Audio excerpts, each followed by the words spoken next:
to LOA Today. I'm Walt Thiessen. With me on the show today, Debbie G and Neo Positivity. This is your daily dose of happy. We are so happy you decided to join us today.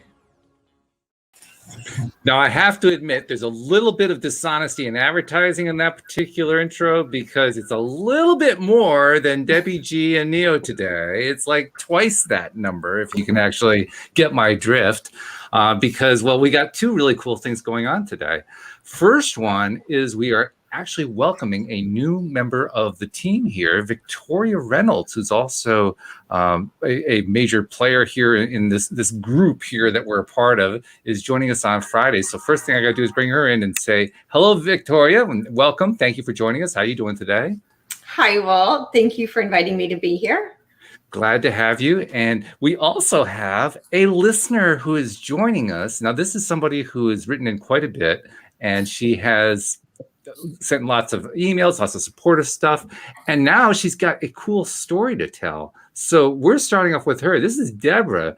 And Deborah, it's like I was telling you before we got started, I'm loving actually talking with the listener because I don't normally get to do that. I mean, you guys hear me. I just don't get to see and interact with you. So this is special for me. Thank you very much for coming on the show today. Well, you sure read a lot of my words, haven't you? I certainly have. And you're quite wordy and in a good way, too. It's lovely to be here. What fun.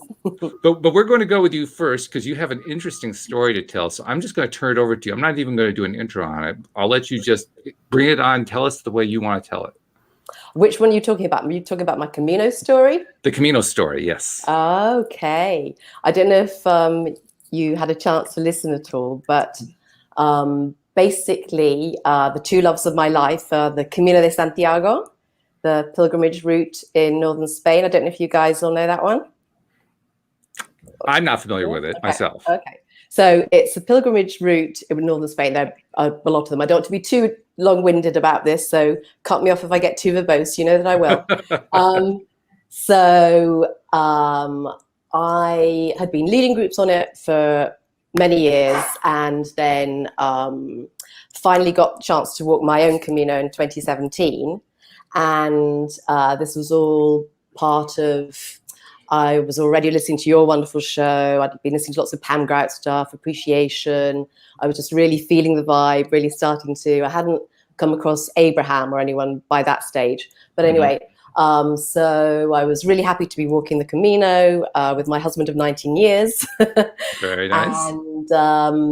And we set off all full of the joys of spring and thinking it would be this beautiful walk across northern Spain.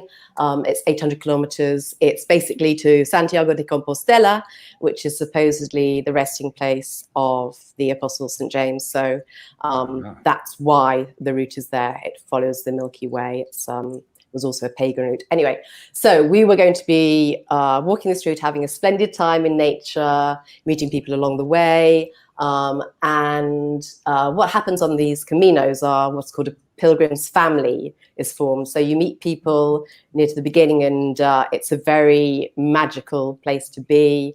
And everybody is giving of their best. You're all meant to be helping each other out. It's all in the spirit, obviously, of a pilgrimage. So it's very much my sort of place where you're allowed to be speaking with people. I love speaking with people. It's a very upbeat, beautiful sense of community that's formed. Anyway, so try to keep it as short as I can. You're doing very well. I'm trying. And so we set off and met these lovely other people. There were about 7 of us walking together. I had to go off to a work thing in Sarajevo for a few days. And I started to feel something very strange from my husband. He sort of wasn't answering my texts, and it was all got a little bit odd. And then when I came back, my friends, my Camino family said he's been acting very strange. We don't know what's going on. And basically he sort of, I think I said, what's happening? What is it? And he said, well, I'm not talking about it now. And he actually took off for 2 days. Yes, he took off for 2 days. And obviously I was worried. Finally, he contacted me and was in a very, very strange place. And so I said, well, this is really not really not on, 2 days and I don't know where you are. He said, that's it. Ya terminamos, his Argentinian chat. Ya está, ya terminamos, we're over, we're done. And Oh my God. yes. So, and knowing him, because his, obviously I bear him no ill will whatsoever now. It's, we're no longer together, bit of a spoiler alert there. But he just disappeared and I did not hear from him again. So basically I had the choice of going home, which is sort of what I assumed I would do, because I didn't want to be this wailing woman walking with my friends and bringing them down. And my like the main thing that was such a beautiful moment that sort of set off in process of healing, and was that they said to me, you're staying with us, we're going to look after you. You're not going home by yourself. We know what you're like. You'll think you shouldn't be impinging on us. You shouldn't. And they said, we accept you unconditionally. We're going to take care of you. You do what you want. And so, my goodness. yes. So I sort of cried for the next 7 days or so. But the Camino is such a place of healing. It was an absolute incredible experience. It was just so healing. And that's a very sort of basically to how now, having found, as Debbie well knows, the Thai practice, to me now the Thai practice and the Camino, they're sort of one and the same. I very much found my way home, walked myself home, and walked home with the community of Thai through doing the boot camp, and that sense of community and oneness and connection and acceptance, all the things on the Camino, they're two direct parallels, and they just tie beautifully together. And yes, Debbie, I've done my last modules on the boot camp, and it literally was like coming home to Santiago, and just loads of coincidences and serendipitous things have just come in with just total sense of trust and joy that I found through the Thai practice as I found on the Camino. And it's so. Wow. I managed to get it fairly short, didn't I, Walt? I didn't. I guess, yeah. Well, this is a strange question to ask because of what happened, but do you feel like you were guided to that? Oh, yeah, absolutely. No doubt about it. 100%. Yes, definitely. I think I was guided to both to the Thai practice and both to the Camino. Very definitely, we all are. It's a soul calling. It's definitely the little breadcrumbs that are left when you look back that you found along the way, because I heard about the Camino many years ago and was like, I am doing that. I knew I was going to do it. And it is to raise the collective vibration on the Camino. I heard a very interesting thing actually yesterday that I didn't know, that the ley lines that are part of the ley lines that follow I only heard about this yesterday, I'm not very sure. And they say it's actually the imprints of the the chakras in the feet, that actually the imprint and the intention leaves an imprint actually in the soil, which for the ley lines, which I'd never heard that before, but it makes a lot of sense to me, because there is such a magic, and magic is real. I shan't be apologetic about that. There is a magic and such an energy on that Camino that heals and that inspires and it gives what you need. And as there's such an alchemy within the Thai practice as well, which calls you to it and gives you what you need and breaks you open. There's a beautiful Rumi quote actually, which applies to both, which is that I'm sure you will have heard it, we're all just walking each other home. And that is it, both on the Camino and the Thai practice. Well, did I not just say that earlier? You did. I mean, literally, we were on the phone. Debbie and I were on the phone about, 3 hours ago, and that is the exact phrase that she used for me, Deborah. Exact phrase. It's called alignment, baby girl. Yeah, I just want to give a huge shout out, because your journey through Thai boot camp was, for me, I was just sitting there like I was being fed every time that you would. We've got to have to mute because we've got a feedback. Yeah, somewhere there's an echo. Somebody needs headphones. Okay, I'm muting. Okay, so several things came up for me with when you were talking. One, I just want to say that your journey through Taya was like a remembrance for me in boot camp. We have very similar experiences, and I dug that. One of the things I want to touch on is community and how important community is. So I'm loving this story that you shared and about how people came together and held you through in that space and provided that space for you. I just left, 3 weeks of that experience and that environment. And there's something about the pure essence of us connecting as human beings on a human level, because we are human. We are here in this badass planet. Whoa. Jeez Louise, I'm like hardly anything in. All right. So I'm the bluebird. Now, we are here though on this planet to be here for each other. And I'm excited about everything that you're bringing forward. I'm excited about what's coming forward for you. And I love that you chose Taya, because now you're connected with all of us. And that makes me really happy. But I also want to say a big thank you, because you always boost morale. You boost people up. You're the one person who gets online and sees a post and says, you know what, you're a rock star. And you tell people that. You show up. She does. Oh, yeah. When we are if we're really showing up for each other, we're showing up with a heart connection. We're showing up for real. And I know what that means to show up for real. There's no anything about it. You're showing up with your heart and with love. And how can I be of service? How can I be of service? And I'm going to challenge the entire listening audience today to figure out how you're going to go be a service for someone this weekend and not expect anything in return, not put an agenda to it, not judge it, not put something to it, but just be human. Just be what you are here to be without any of the whack stuff. Just be that for another person. A lot of people talking about stuff, but I want to see some action. And that's really what it comes down to. Neo, I'm watching Neo right now. He's like flipping out. I know. He is having a complete fit over this. Go, ready? I'm in the background here trying to get us live on Facebook, but I finally just got it. So yeah. Debbie, I need you to put that challenge back out again, because that's the whole reason for me going live. Like, give us that challenge again, please. All right. So the challenge we have in the challenge that I encourage everybody to embrace is being of service.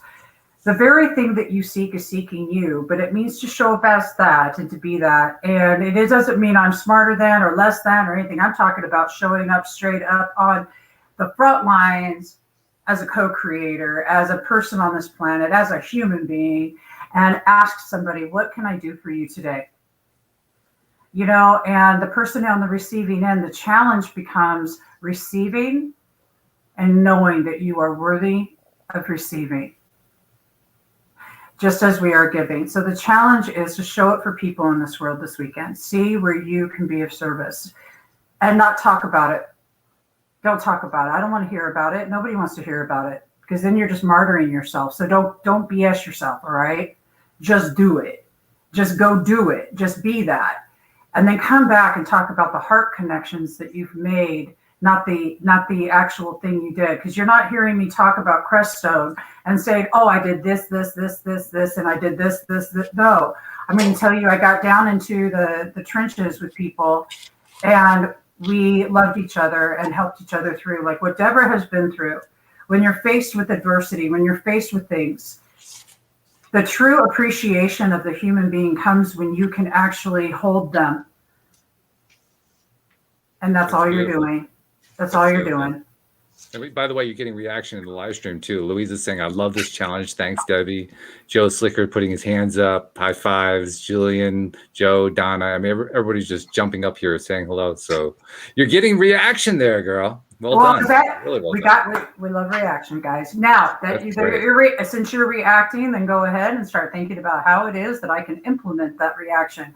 It feels good in the moment. Now step into it and be a badass, please, because y'all are. See, that's another thing, Deb. You went through Taya boot camp. You stepped into your power. You're like, oh man. It's such a trip when you step into your power and you know you're worthy and deserving. But when you do that, then it's time to show up to somebody else and say, dear God, you are beautiful. So I'll just start that right now. We'll just start off and go on a round robin. You know what? I'm just saying right there, how could you not?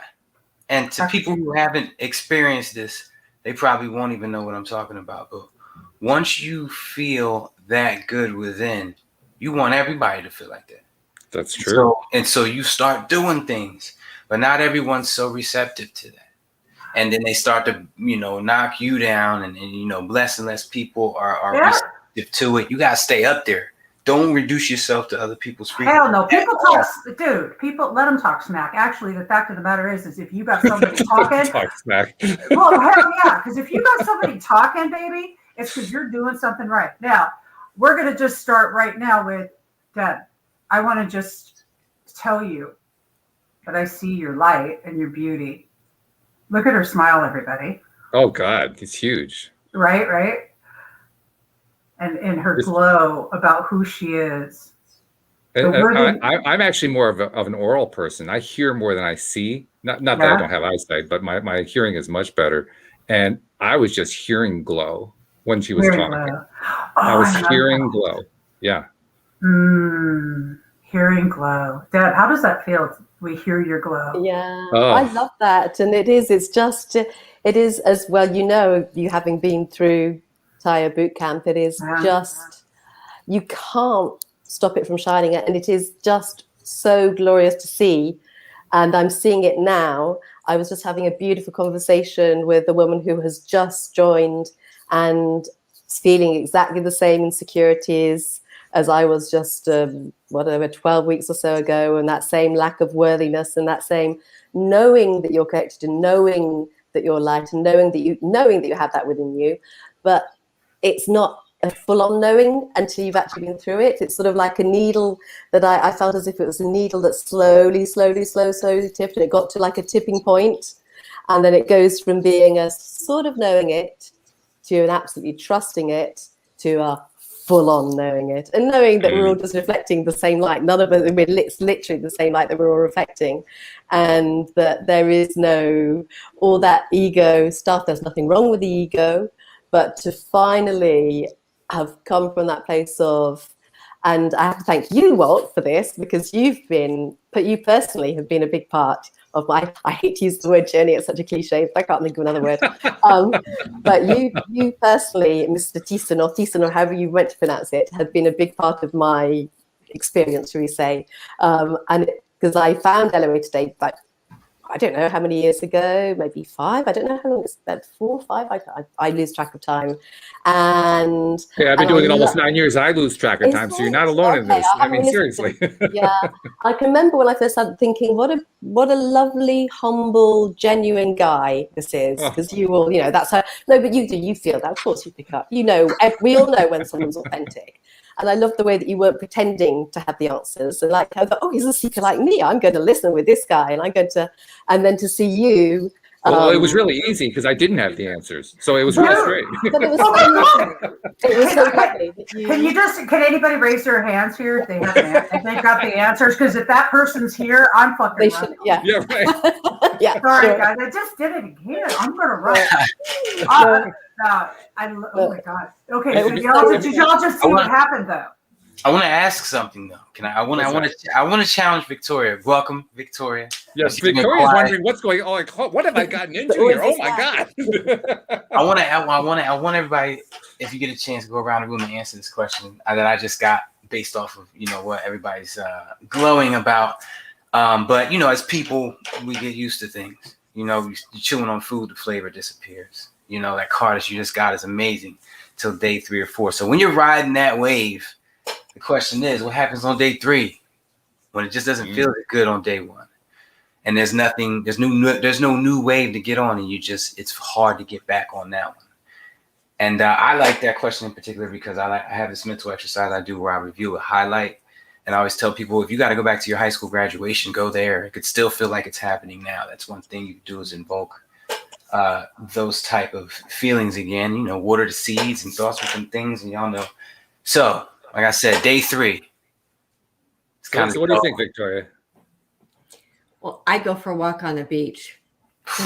Ah, My thing. I just stick my feet in the water and just reconnect. nice. I love that. Yeah, because that's important. It's that's how you stay connected, even after you've had that little fall off that Neil's talking about. Because I mean, we know what that's like, you know. But I agree. I love that approach because what it does when I do something similar, actually, for me, it's I don't live on a beach. I live in a place with a walking path. But taking that walk, it's my way of remembering what it felt like the first day. And I imagine you probably do something similar when you do your walks.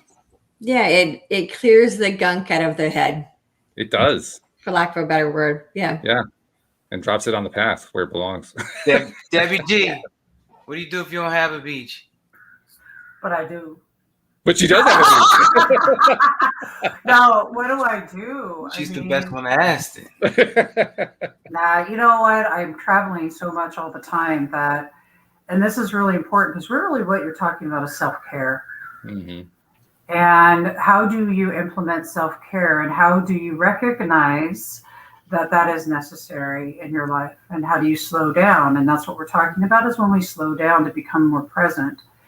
Self-care means I'm tired, I'm stretched. If you're feeling a little irritable, whatever, what can you do to step out of that?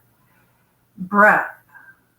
Our breath. It's if you can't get to a beach, if you can't get somewhere, we use our breath. It's our life force. It's our chi.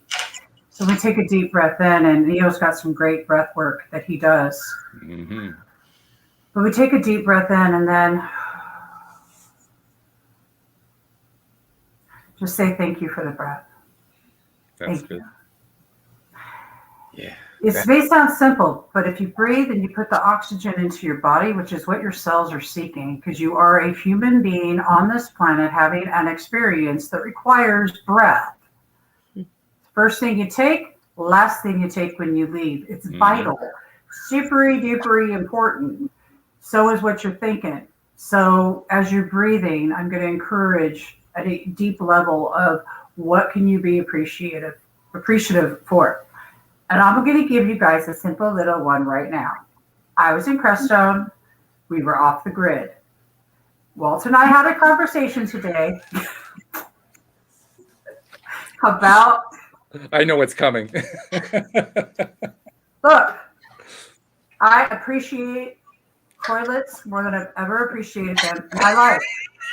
I appreciate running water. But y'all, we don't even think about how that water gets into our homes. Nope. I'm going to tell you something. When you're off grid, it's a different life and it's a different way of being. But the level of appreciation that I walked away from for just the simplicity of that we have a home and whatever. So when we're breathing and you can't find something to appreciate, because right now your life stinks and you don't even know what to say right now because you're all up in your own head and in victim syndrome, which is fine because everybody goes there. Think about the fact that what is the simplest way for you to have radical appreciation for where you're sitting as you take your breath. Yeah, that's what that's what I say. I agree with you. I think you nailed it. I think you're absolutely right. But I got to go to Deborah because she's our special guest today. Do you have something special that you do? And what's your approach to stay on top of that curve that Neil was talking about? Because that is a challenge. Sure. Yeah. I love to go and just to be in nature. That is definitely my place. I'm so lucky here to be right next to the woods, so I can just grab the dog, Australian cattle dog, grab the dog and go out into nature. And that never fails. And something which I've only come across very recently, which really surprised me that it had never occurred to me before, that really helps me to connect in nature, is to literally try and feel into the heart space, which sort of seemed crazy that it had never occurred to me to do that before, to be perfectly honest, But I'm finding that really, really great at the moment to actually try and see from there and to feel from there. And that really amps up the appreciation, because of course we all know that appreciation is this massive superpower. And doing it from there, I found it quite astonishing how I can even calm down my crazy Australian cattle dog by doing it. That's got to be something in that. Absolutely. Okay, well, we got a theme going here, but now I got to throw it back to Neil, because Neil, you got to answer your own question. You can't just throw out a challenge like that without actually come up with an answer. So what's your answer? Whoa, you're muted there, guy. You're muted. My bad. I was over here clicking and stuff, trying to post. That's all right. Yeah, it begins with waking up. You know, if stuff just keep coming at you, or you're just not conscious enough to wake yourself up more often, that's where it all starts, is just waking up from those average thoughts. And once you pull yourself out of that, the sky's the limit. It's all about where you take it. You know, I like to put my toes in the sand like Victoria. However, I do it at the playground. You know, in my head, it's in the Bahamas, but with my eyes closed, it's at the playground. But that's good. But let's say I can't get to a playground. I'm in a car, or I'm stuck in the office, or somewhere in a situation where things just aren't going right and life is just looking like doo-doo. I go back to my oneness, you know, my oneness with God, and how I wouldn't do that to me. And I've been doing all right so far, you know, and I try to carry that as a baseline defense, tie a knot at the end of the rope and hang on type thing. I use all the other mental exercise and everything else I can before that, but as a last resort, when the situation is dire, then that's where I'll go. And I think for me, that's the catch-all. There is no losing outcome, because I wouldn't do that to me. And then that just gives me the confidence to take on the world, and I just go hard from there. What you're saying sounds a lot like what Julian said in the live stream. He says, you are the answer. Yeah, that's it. You know, it's the whole oneness. Julian, like I want to like hug you right now. That was like really, and because it's true.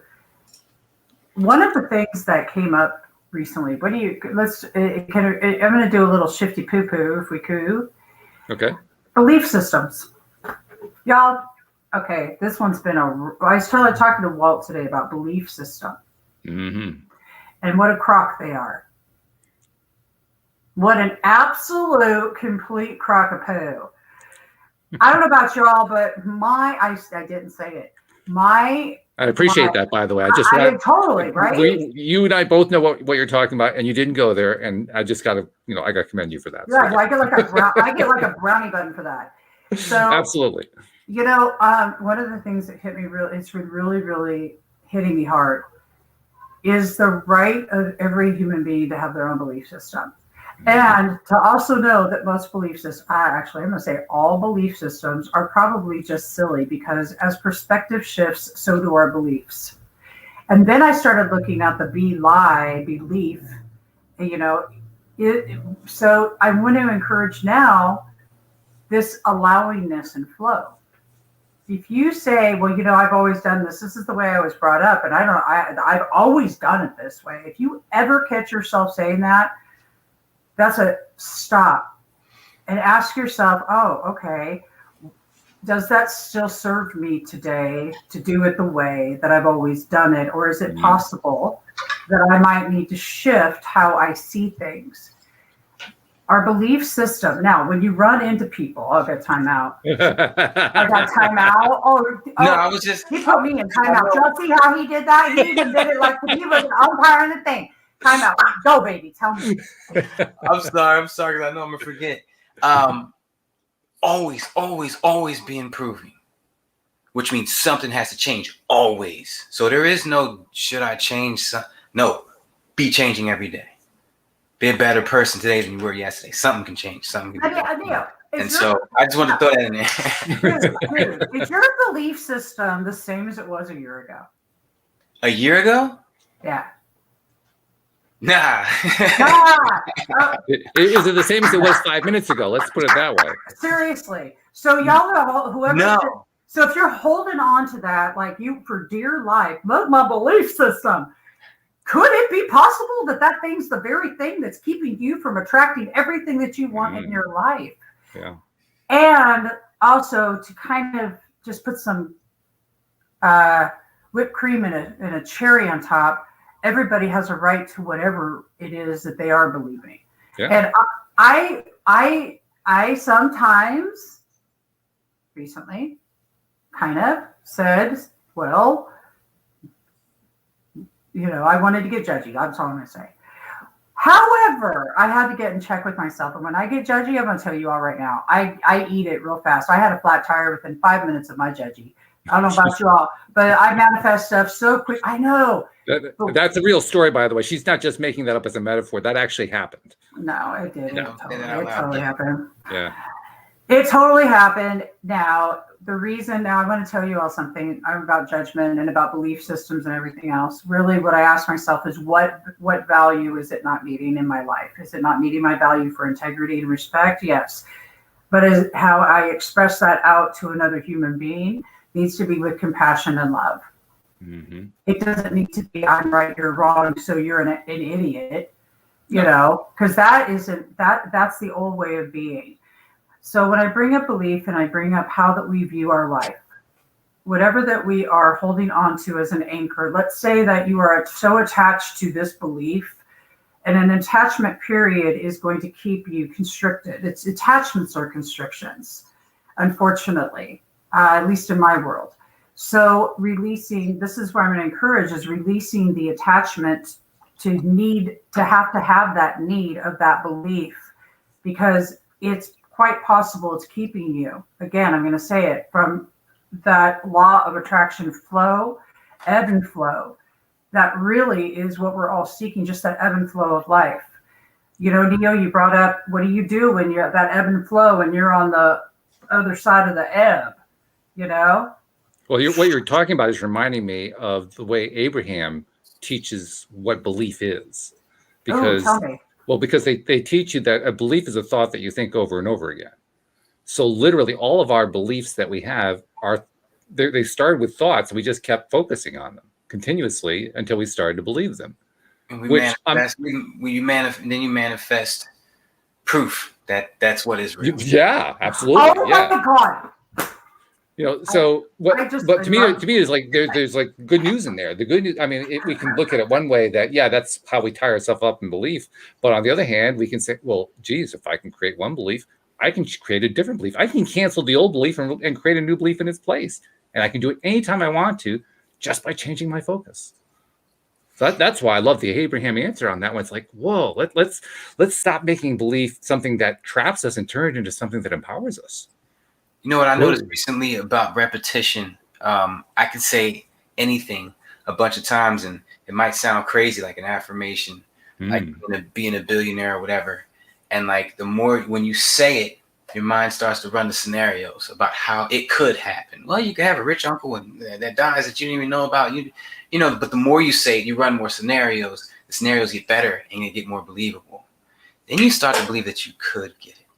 Maybe I can make this happen. All of a sudden, stuff shifting, people talking, you finding yourself in that direction. So that's like, if you can key in on stuff like that and use it to your advantage in every situation you can. Like for me, if I'm walking down the hallway and I have a negative thought, I just stop. Like I wake myself up and I'm like, what should I be thinking about instead? And then I run that best scenario for a couple seconds before the ego kicks in and does its thing. But yeah, that's like the key ingredient to making this stuff happen. All that emotion, everything. So Victoria, I want to go to you now, because you're a spiritual teacher and you deal with a lot of the spiritual issues. This is one that's got to come up a lot, dealing with belief, how you handle it, how you overcome the beliefs that aren't serving you anymore. So when you're interacting with somebody, how do you present the idea? How do you address the whole question of belief? Well, as you're all saying, beliefs are things that we've told ourselves enough times that we actually start to believe what we tell ourselves, and the information that's fed to us from television, from the media, from friends, from church, from school, those all become part of our beliefs. So we come to a point in our lives where we're willing to take responsibility for who we are and where we are, and start to then choose which of our beliefs, as Debbie was saying, actually really do serve us. Yeah. And so what happens is that first there's this layer of surface beliefs, and then we start going deeper and deeper and deeper. And at some point you can get to that very core belief. If you can change that core belief, then it unravels everything else. Until you get to the point where you can't remember what it was like to believe that old belief. It's just gone. Yeah. It's funny how it replaces, isn't it? I mean, it's that thing that was there was almost like this monstrosity that was in the way. Where'd it go? Yeah. It disappeared. Where'd it go? Yeah. Sometimes it's like, I can't believe I used to believe that. That's right. Yeah. Because it's gone. Oh, yes. Well, Beliefs are amazing. I love that, Victoria. And I think that I want to encourage everybody to use the tool curiosity. We're all here to, as Deb reminded me and I said earlier, walk each other home. Guys, I want you to just think about it. You're taking someone else's hand and just envision this. Doesn't matter what their beliefs are. No, not at all. Nothing. We're all just walking each other home. To be curious with each other. Just to be curious with each other and really it's a very warm space, what you're describing. Do you want to know? No, go ahead. Wait, just end with always remembering what's real for someone else. As we hold each other's hand and we continue on this journey, we're all sharing all of these things, but the simplicity of it all is really about us. It's about you, Walt, and you, Victoria, and you, Neo, and you, Deborah, and all of you listening and watching. We uncover these different perspectives, each of us having our own, each of us right within our own, because it's from our own reaccountment of life. But we're all sharing it. And the reason is that there is a different way to do this for those out there who are seeking and searching for a new way, a different way to do it. It's important that we help each other through that, where each of us are a guide. Once you've made it through the other side, there is no one greater than or less than. We are all guides. Deborah is now guiding those, and Taya, after already being through, a mentor, stepping into a space where she can now say, yeah, it's possible. You can change your belief system. Yeah, it's possible. Maybe that isn't working for you. Okay, it still is working for you. Okay, I love you anyway, because we're just holding each other's hands. But we're all here for one another. And I think that if we can remember that with compassion, that everything else just sort of unfolds. And Deborah, by the way, experienced that directly on her Camino. That's literally what she experienced. Yeah, I mean, totally. when you went, when you were experiencing that particular aspect of what your newfound friends were doing for you, what did that mean for you, Deborah? I was flabbergasted, because I was still in such a place of a deep sense of lack of worthiness, and it just didn't occur to me. I was, as with many people who are in deep sense of lack of worthiness, a terrible people pleaser. And it never occurred to me that what I would turn myself out inside out to do for other people, that they would do the same for me. So when I saw that being reflected back onto me, and saw that they saw that value and worth as a fellow human, to want to literally reach out and take my hand and walk with me, it was in and of itself, that was transformational, and just started. It was from then on that started that whole process, quite literally, yeah.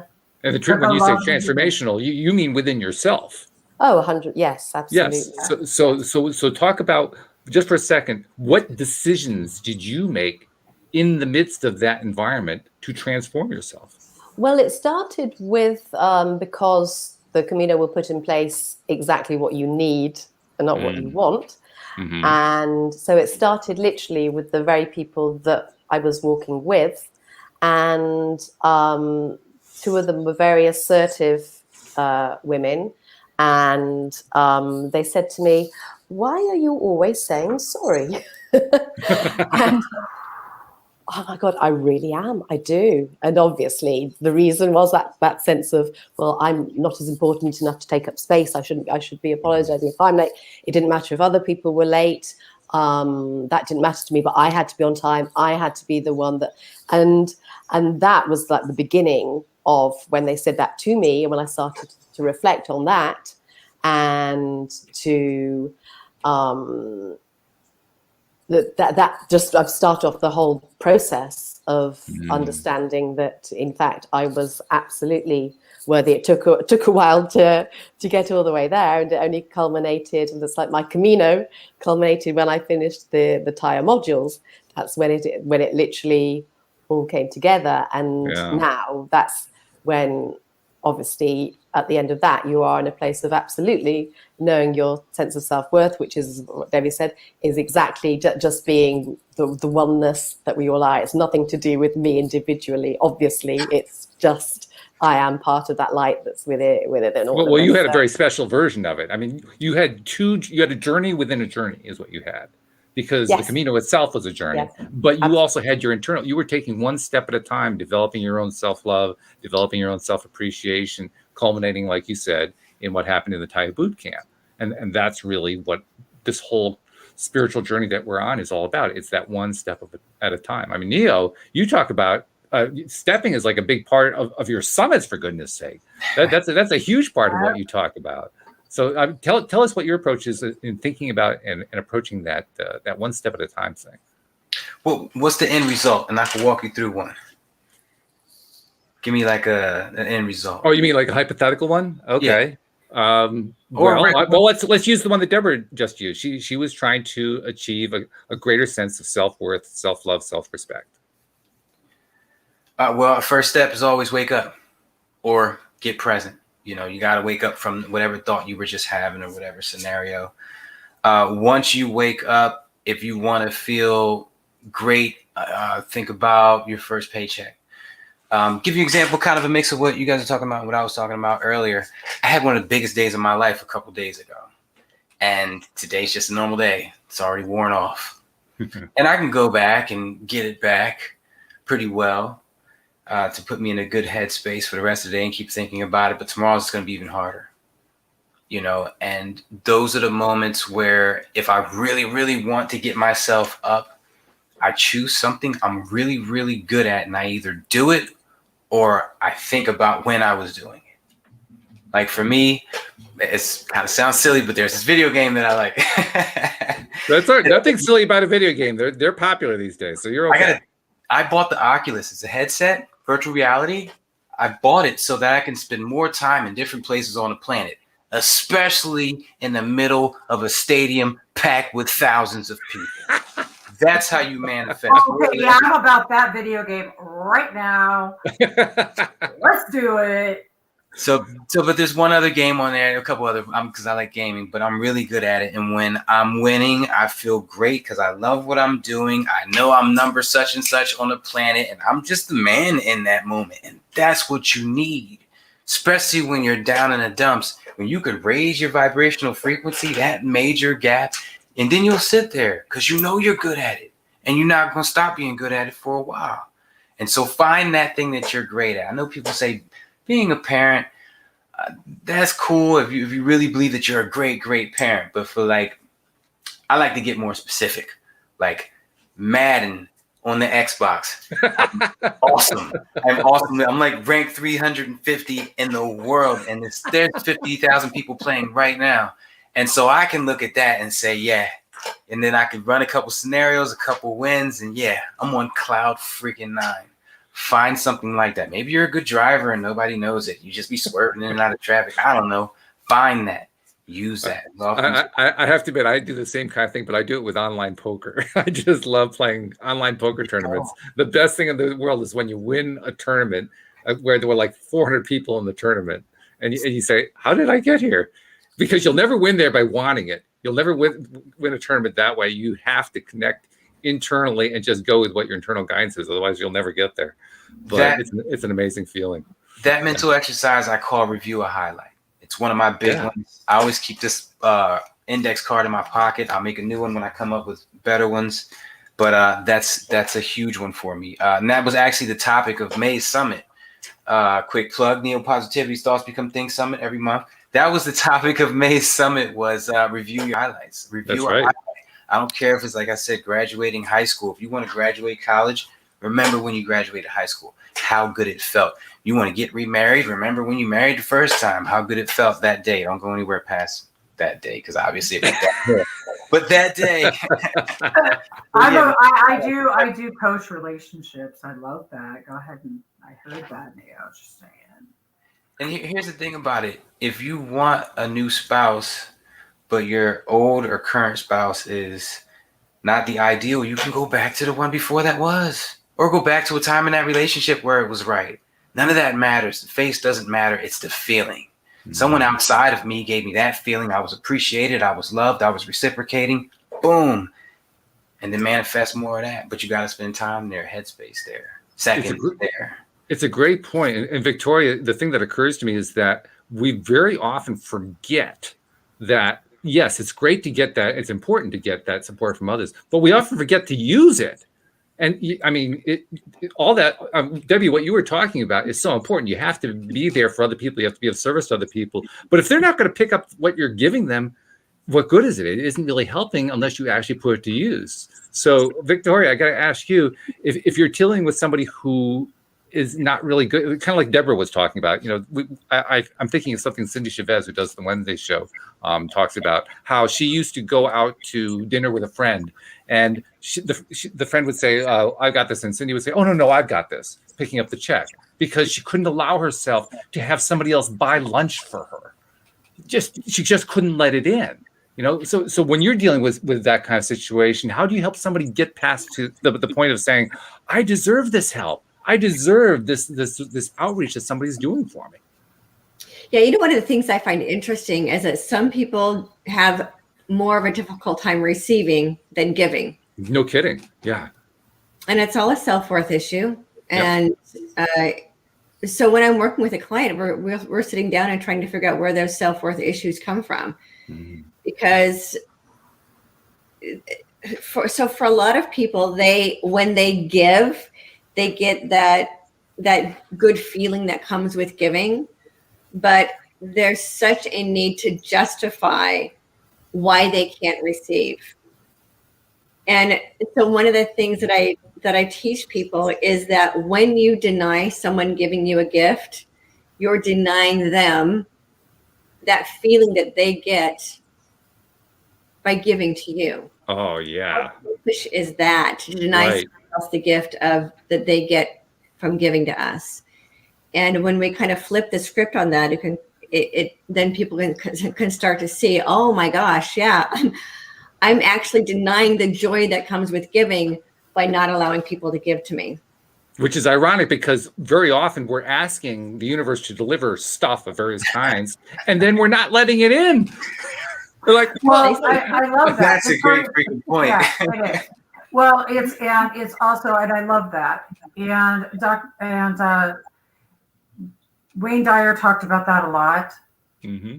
Neil Donald Walsh talks about that a lot. It's a whole lot. Yeah, you're denying that person the joy of giving, and I love that so much.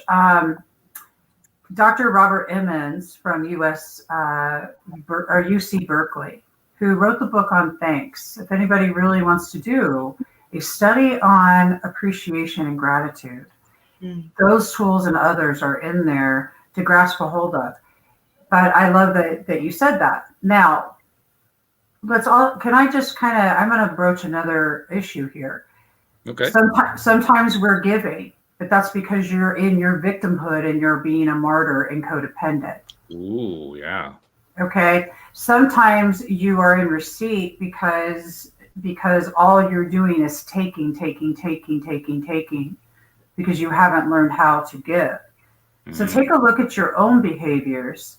And then when we get down, the worthiness and deservingness, all of those things are one thing. The desperate need, our precious human need to be loved. So no matter how that it is unfolding in our life, there's one basic core reason. So if it's, look at all things, all like a diamond has many facets. Look at all the facets of a situation and all the facets. Why am I giving? All the facets. Why am I receiving? Why doesn't that feel good? You have your answer within you. And Victoria was correct, and Deborah was correct, and Neo's correct, and Walt's correct. It's all about your worthiness and deservingness. Now, I think the question was, how do you uncover if you're worthy and deserving? It's a great question. So, Deborah, you went through the Taya boot camp. Yeah. That was a question you had to answer, I'm sure. How did you answer that for yourself? Well, do you know what I was thinking, Walt, that just prior to boot camp was the great suggestion of yours of doing the mirror work. Oh my, good. Yes. And that was just prior to boot camp. And I remember thinking, because I tried it the once and went to where I love it. Oh no! And just, it was the yuckiest feeling in the world. It is. That first one. Oh. And yes. then I thought, if this big 6 foot whatever guy can overcome that, then I sure as hell can too. Well, I had an advantage too because of my height. The mirror was down here. I was up here, so I couldn't really look straight anyway. But yeah, your point's valid. Yeah. So that was massively helpful. And I have to say, when I did the the Louise Hay mirror work for 21 Day is actually online free. So I think it's a really great place to start. And I sort of thought, by going through that, I thought, well, I'm upset. I know I love myself, la la la la. And then when it comes to boot camp, holy! He calls it boot camp for a reason. Yes. You there's won't a get very your strong butt reason. kicked. Oh my God! I love you. Do. And I always thought that, Abraham, because I was a massive, I still love Abraham, but I was a massive Abraham devotee for years. And I always thought that what they said is that if you start digging, then it's a bottomless pit. Don't go there. Just turn your head away, focus on and don't ever start to go and try and dig in to those who just do not mention them ever again. Don't forget, the guy telling you about Abraham, so I was a little skeptical at first when I heard of the process of the journaling about where those issues came from, because I thought I did all that as a teenager. Really, and wow, just that going back to the root of where that lack of self-worth came from, and actually focusing on that, journaling your socks off, going back, and then why did I feel? And then it's like I think it's Stacey that always says, be like the toddler, like why did I feel that? Why did I? What was? And then you really, really can peel back all the layers of that onion and get to that very first time when, obviously, very typically, your parents will be the ones that told you that you were so hard not to swear, isn't it? That you were a piece of poo, and that you were, the temptation is strong. I know. Oh, it's horrible. And you really, really can. It's not a bottomless pit, and so you just go back, you find, and you dig it out, and you feel it, and it's raw, and it's rough, and it's not pretty. It's a little snot-filled sob fest but it's only. It has its limit, and then once you really have got to the root of that, and then you go into that radical appreciation, and that's the huge point. It's not just the forgiveness.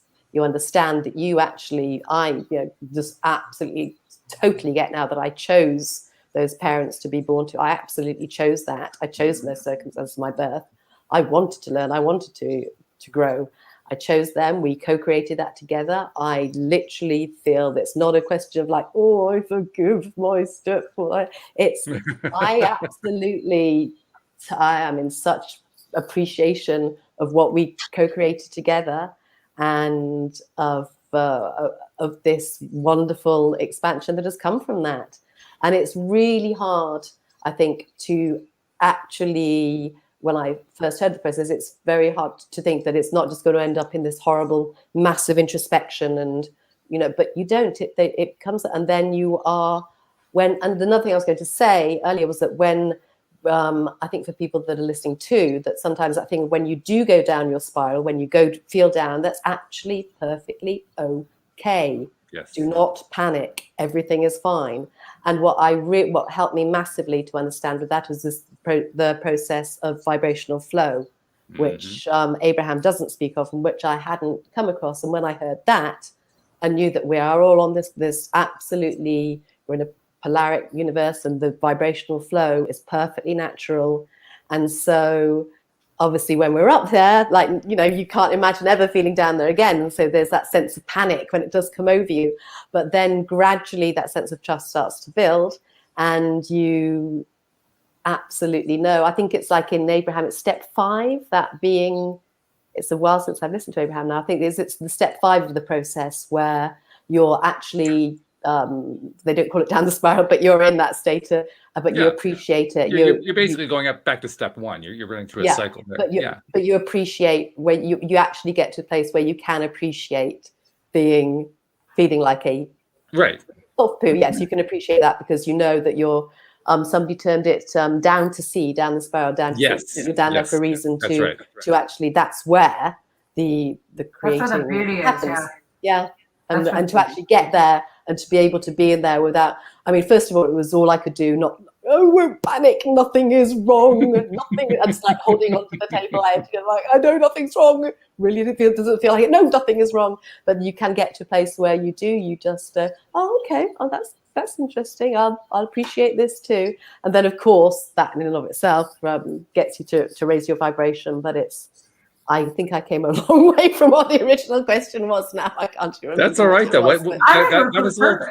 That was a great little journey you took there. I think it was wonderful. I wanted to throw in one other thing that Shelly, who's in the live stream, she's also returned to the show as a Tuesday co-host. So I wanted to put that little plug in there too. But she points out, I think you should dig to figure out what to change, but don't live in the reliving of it all. Use it as a tool, which I think is a great point. It's the way you approach it with balance. The whole thing, it becomes a balanced approach. It's not, am I giving too much? Am I receiving too much? Am I believing too much? It's, you just go into it. If you have something you have to dig out, you dig it out, but you just don't keep replaying it over your head.